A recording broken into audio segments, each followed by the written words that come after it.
Good morning, guys, and welcome back to the channel. Today I am going over a couple things for y'all. First off, we got the car down on the ground. This is going to be a little bit ahead. You guys are going to see that I went ahead and installed the big brake kit, got the wheels on it now, and the only thing I need to do now is coilovers and a couple little random things to get it to sit perfect. The car is a little aggressive. The rear, the tires are a little bit bigger than I originally thought they would be. I kind of wish that they didn't bulbous or bulge so much, unfortunately. So unlike my Nittos, if you guys can see here, it has a bit of a bulge to it. Unlike, if you go over here, we'll look at this is a 235 right here. If you guys can see, it's almost flush with the actual wheel. And this is actually only an 8.5-inch wheel. This is only 8.5 running a 235. I'm running a 9-inch with the 235 here. And if you guys can still see, it sticks out still. Like, I mean, it's pulled in some, but these tires are definitely bigger. Probably should have went with a 245 in the rear just to be safe, but I should be okay. But what I'd like to do is go ahead and back out the Supra, push this out because the brakes aren't bled yet, because I'm waiting for a 4Runner master cylinder to get that done and get everything set up. You can use a stock master cylinder, but it doesn't give you, I guess, the best brake feeling from my understanding. I'd rather just do it right, get the 4Runner master cylinder, have to bleed the brakes one time. Also have a new master cylinder on the car. Probably the ones on it is, well, 25 years old. Probably needs replaced as it is, and it's always better to be safe than sorry when it comes to that stuff. So I'm just gonna order one directly from Toyota. I saw a few on Rock Auto, but I'm just not sure if I trust it. When it comes to your brakes, it's the one thing I just do not want to skimp on and take any chances. Last thing you want to do is your brakes fail on you when you're going, say, in Mexico over 100. That's the last thing you want to fail. Plus, when you got these big fancy brakes on there, we got to use them properly. So what I'm gonna do here is clean up some of the stuff. I went ahead and removed the spare tire from the front. Let's go ahead and pop the frunk. I'm starting to learn my words here, guys. It's called a frunk. I get that now. But I went ahead and removed the spare tire and the tool bag because, well, they do me no good anymore. Now, the one issue with that is it does take out weight out of the front, which these cars are light in nose as it is, so I need to add weight in the front somehow, or add something to it to give it a little extra weight. But one thing is, though, can you guys see down there? There's like an open hole, like a plug down there. What do you guys, or what usually goes there? Is there a rubber plug from the factory? Because I want to start, carrying stuff up front. Gives me more storage space, so I want to utilize it. What can I use to plug that? Or is there a specific Toyota plug from the factory? I'm assuming it's a drain plug, but mine's missing it. I don't know if there's a rubber plug you guys can link me to for it. If you can, I'd appreciate it. All right, let's go ahead and open up the old garage door, move the Supra out of the way now they get everything cleaned up. Let's get this pushed outside and see how she looks. Hope this looks good. God, I'm a bit nervous, I'm not gonna even lie. So let's go ahead and back this out, and oh, apparently it rained last night. It looks like the main road's dry, but my driveway's still wet. Son of a bitch, didn't even know that. Well, what do you know? So let's go ahead and back this bad boy out.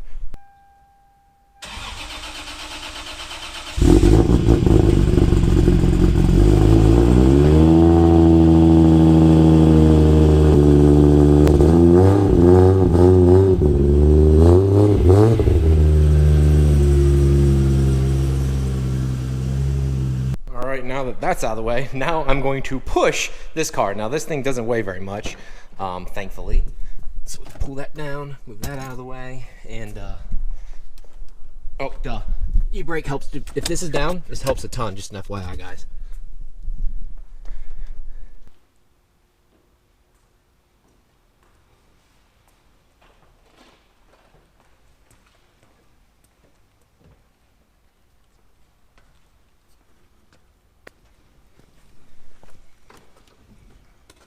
Alright guys, got her outside right now, and I love these wheels more now than ever. Now again, it is going to take some work to get this to work. It does look like it has a Skyjacker lift kit right now. This thing looks ridiculous, but the wheels do look good, and if you come from the side here, guys, this back one looks like it's really going to fit well. So I'm happy with that. That looks really good. The front, again, I'm gonna have to add like about 2.5 degrees, maybe 3 degrees of camber. Nothing crazy, almost like a track setup. Actually, it's not technically. I think my one buddy wanted me to run 4.5, and I'm like, nope, I'm not running that extreme track. I want it to be a street car. Factory, I believe front is 1.75 degrees factory, and I think the rear is 1 degrees. Don't quote me on that. I want to say that's what it is. I have to look it up again. I'm not 110% sure, but I think that's what it is. But just seeing it out here, here's the one thing though, look how high it is. I don't need to get a tape measure out and see the distance from here to here, because that is ridiculous. If you look at my Supra over here, I think I maybe have 3 inches. Well, maybe I'll just, you know what? Let's go get a tape measure here, or let's go get a ruler and see how much it actually is. All right, so I got my pink 1 foot measuring stick here. So the front is, let's see here, roughly 4 inches off the ground. So I've got about 4 inches there on the front of that. Now, let's go see what the MR2 is. I'm gonna say 8 inches from the center. I'm saying 8. Damn close. It's like just about like 8 1/4. Or no, I'm sorry, 7 3/4. So 7 3/4 on the front of this, 4 inches on the Supra. Now the Supra has an aftermarket front lip, where this just has a 93 stock front lip. If I went to an aftermarket one, which would probably give me another 1.5 inches right off the bat, that would probably put me down around, well, around 6 inches. Then I'd drop it about 2 inches, probably be about the same lower or the same height as the Supra. But I don't want this too crazy low also. And guys, I do apologize if there is wind noise. I am outside. It's not too windy today, but I know how the wind can affect the microphone. So yeah, guys, that's it. So I want your opinions on this. I'd like your feedback. I know it is aggressive. I know this isn't a lot of people's style. Some people like a sleeker look. Some people like a more tucked look, but I do like the way this came out, and very, very happy. Let's look at the brakes here too. Just remember too, guys, this is called Gun Blue 2, so if you do see a bluish tint to it, this does technically have that. This is a little bit different. The first color was called just Gun Blue. This new color is called Gun Blue 2. It's darker. The old one was more of a lighter silverish gray. This is definitely like a dark gray with a blue hue to it. Yeah, I don't know. I really, really like the way that looks. I think once I get tire shine on this too, I think it'll look even better. Now, I don't like a lot of tire shine. I like it to look, you know, okay. But yeah, this should definitely look good. Lucas says he runs a 245 in the front. Now, I don't think his bulges much, but with this 235, that gains me an extra 10 millimeters, so I should be good. Plus, if I go to the Wilhelm top hats and I get proper coilovers on this car, I'll be able to get this thing as tucked in as possible and look good. So very, very happy. There's some little things I need to fix on this car still. It's not 100%, but we're getting there, guys. We keep getting closer and closer. So let's go ahead and push them back inside now and finish up what we got to do here for the day. Well, never mind. Before we push it in, all this crud in here from working on the cars and stuff, and I got cardboard down because the old white girl there leaks like a sieve. So I got to put cardboard down, which if you guys have been to my channel, the whole reason with the Supra, I took it apart because I was tired of it leaking. I wanted to make a little bit more power, but I was tired of leaking, some issues. I fixed that so I wouldn't have to deal with oil leaks. Buy an MR2, leaks oil. Fuck me, right? So I have to put cardboard down again, but I'm gonna move all this out of the way, sweep all this up first, and make it look half decent. Well, now that I got everything cleaned up, one thing I need to do is I need to take these side markers out.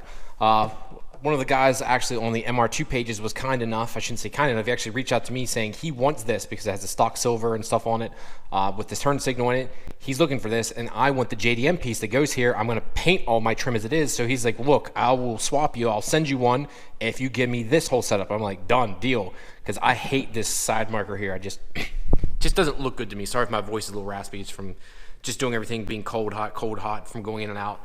Probably going to get sick here shortly. Lucky me. But yeah, so let's go ahead and get these removed here. It's just held in with the screw, I believe, in here. I think, no, there's no screw here. So I don't know. I believe I have to pop this out. So let's give it a shot and see how it goes. So I got the front turn signal on here. This just shows you how crappy of design this is. You literally wedge a flathead of some sort. You pry this up, and once you get to a certain pivoting point, this all pops out. Can you see it here? It's all one piece. This has got to be the wonkiest design I have ever seen. But as you can see here, now there's only one screw holding this bad boy in. Once I pop that out, I think it all pops out. So let's give it a shot here and see how it works. So then to get this piece off and finding, you have to remove this screw. Then back behind here, there is one 10 millimeter, and then there's another 10 millimeter right here, and this will all pop off as one giant piece. So that shouldn't be too bad. The problem is I need to get up underneath the car, and I still have all my stock plastic, so I need to put the car back up on jack stands to get these off. I kind of wish I would have left it up now. Because well, I guess I got to take the wheels back off it anyways to finish bleeding the brakes, put the new brake master cylinder on, and then, well, I guess I'd like to take the car for a test spin, but I can't drive it right now just because it doesn't have brakes. Yeah, it only has an e-brake right now. So yeah, let's go ahead and try getting this off. All right, guys. So you know how the old saying is, there's always that one bolt? Well, I ran into it. So I got all the plastics off on the one side, completely done. Got the front piece off on this side, and one bolt right here has seized completely up on me. And the problem is this. I think what happened is, if you can see here on the back part, all these studs are held on with is plastic. So I think that stud or that bolt was on there so tight, or that nut's on there so tight to this stud on this side of the card, that it actually, when I'm cranking on it, it just spun free and it's spinning inside this plastic area now, because the plastic, obviously, I'm stronger than what that little bit of plastic is, and I think I spun it and it's just sitting in there spinning right now.